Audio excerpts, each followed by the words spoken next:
Middle class families میں نا جب ہم کو کوئی سبزی پسند نہیں ہوتی اور ہمارا دل نہیں کر رہا ہوتا کہ یہ ہم کھائیں، اس میں ہم آلو ڈال دیتے ہیں، اور جب اس میں آلو ڈل جاتے ہیں تو ہم اس سبزی کو آرام سے کھا لیتے ہیں۔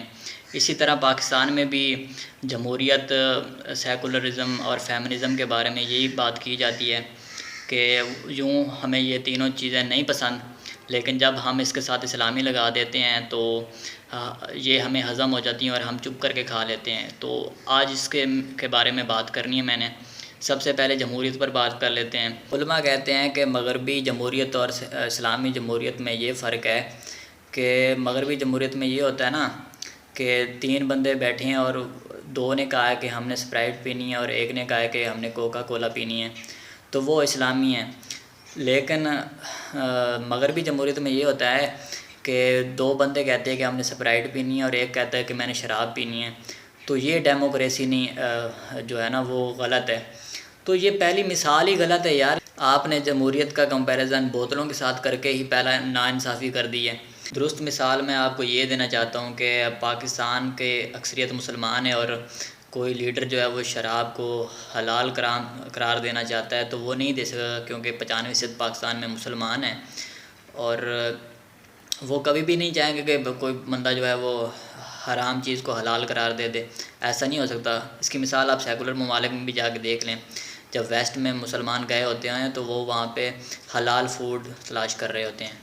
مختصر یہ کہ جب کسی ملک کی اکثریت ہی مسلمان ہے تو کوئی غیر اسلامی قانون کیسے پاس ہو سکتا ہے؟ تو یہ بات ہی غلط ہے۔ اسلامی جمہوریت اور جمہوریت ایک ہی چیز ہے۔ اب آ جاتے ہیں اسلامی سیکولرزم کے بارے میں۔ یہ ٹرم جو ہے وہ مذائقہ خیز ہے۔ سیکولرزم کا مطلب ہی یہ ہوتا ہے کہ اسٹیٹ اینڈ چرچ کا جو ہے وہ کوئی رشتہ نہیں ہوگا۔ تو یہ اسلامی سیکولرزم تو بالکل ہی کوئی عجیب ہی چیز نکلی ہے۔ اس کی وجہ یہ ہے کہ سیکولرزم کے ٹرم کو سمجھا نہیں گیا۔ آپ یہ کہہ لیں کہ اسلامی مفاہمت ہے، اسلامی مفاہمت کہہ لیں، لازمی آپ نے ٹرم سیکولر یوز کرنی ہے۔ سیکولرزم تو ایک علیحدہ چیز ہے، یہ تو ہو ہی نہیں سکتا۔ سیکولرزم کو سمجھنے کے لیے میں نے درجنوں ویڈیو بنا رکھی ہیں، وہ آپ دیکھ لیں۔ اس کے بعد اسلامک فیمنزم کی ٹرم جو ہے وہ کیسرا مراجہ صاحب نے ایک پوڈ کاسٹ میں متعارف کرائی ہے، کیونکہ ویسے فیمنزم اکیلا ہضم نہیں ہوتا نا، تو ساتھ میں آلو ڈال لیے ہیں۔ فیمنزم کی ٹرم 1848 میں متعارف ہوئی، اور اسلام تو 1400 سال سے آ رہا ہے، تو پھر پہلے کسی نے کیوں نہیں کہا کہ فیمنزم اسلام میں سے مل سکتا ہے؟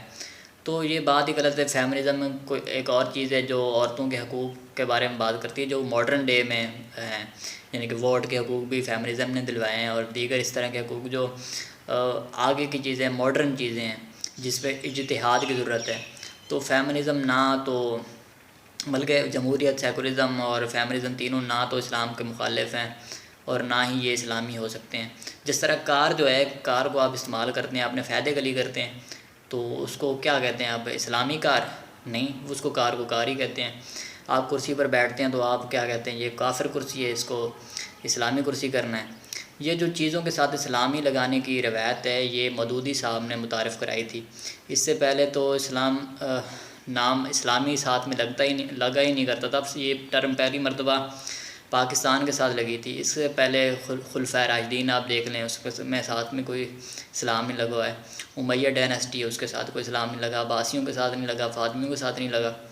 یہ ٹرم مودودی صاحب نے متعارف کی۔ اس کے بعد جب ایران بنا تو اس نے بھی ساتھ میں لگا دی۔